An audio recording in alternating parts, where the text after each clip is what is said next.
आज का legal update बहुत ही इंपॉर्टेंट है, स्पेशली उन लोगों के लिए जो ये सोचते हैं नोटरी के सामने एफिडेविट साइन करके मैरिज खत्म हो जाती है।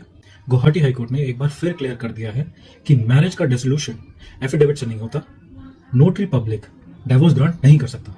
इस जजमेंट का impact maintenance cases, matrimonial disputes और फैमिली लॉ के पूरे स्ट्रक्चर पर पड़ता है। चलिए डिटेल में समझते हैं। इस केस में वाइफ ने मेंटेनेंस क्लेम फाइल किया। हस्बैंड ने कहा मैरिज पहले ही डिसॉल्व हो चुकी है क्योंकि दोनों पार्टी ने एक एफिडेविट नोटरी के सामने साइन किया था। इस एफिडेविट के बेसिस पर हस्बैंड ने मेंटेनेंस डिनाई करने की कोशिश की। अब कोर्ट के सामने मेन सवाल यह था कि क्या सिर्फ नोटरी के सामने एफिडेविट साइन करना मैरिज लीगली डिसॉल्व कर सकता है?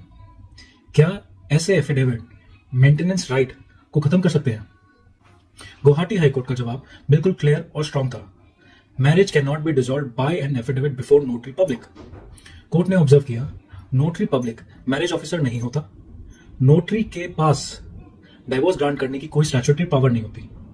एफिडेविट सिर्फ एक डिक्लेरेशन होता है, लीगल डिसोल्यूशन नहीं। कोर्ट ने यह भी कहा मैरिज डिसॉल्व सिर्फ पर्सनल लॉ या स्टैट्यूट के थ्रू ही हो सकती है, जैसे Hindu marriage act, Muslim personal law, special marriage act. अगर कोई पार्टी ये क्लेम करती है कि मैरिज डिसॉल्व हो चुकी है तो प्रॉपर लीगल प्रूफ दिखाना पड़ेगा, सिर्फ नोटरी एफिडेविट काफी नहीं है। कोर्ट ने एक और इंपॉर्टेंट बात बोली, अगर एफिडेविट को डाइवोर्स मान लिया जाए तो कोई भी मेंटेनेंस लॉ, फैमिली लॉ और जुडिशियल सेफगार्ड बाईपास हो जाएगा। इसीलिए ऐसे एफिडेविट को लीगली एक्सेप्ट करना एक डेंजरस प्रेसिडेंट बन सकता है। इस जजमेंट का डायरेक्ट इंपैक्ट मेंटेनेंस केस पर है। हस्बैंड सिर्फ एफिडेविट दिखाकर मेंटेनेंस से बच नहीं सकता। जब तक वैलिड डिग्री डाइवोर्स की या लीगल डिसोल्यूशन प्रूफ ना हो, वाइफ के मेंटेनेंस राइट कंटिन्यू रहते हैं। गुवाहाटी हाईकोर्ट ने क्लियर मैसेज दिया है इस जजमेंट के थ्रू, मैरिज एफिडेविट से डिसॉल्व नहीं हो सकती, नोटरी पब्लिक डाइवोर्स ग्रांट नहीं कर सकता, डाइवोर्स के लिए प्रॉपर लीगल प्रोसेस जरूरी है, मेंटेनेंस क्लेम एफिडेविट के बेसिस पर रिजेक्ट नहीं हो सकती।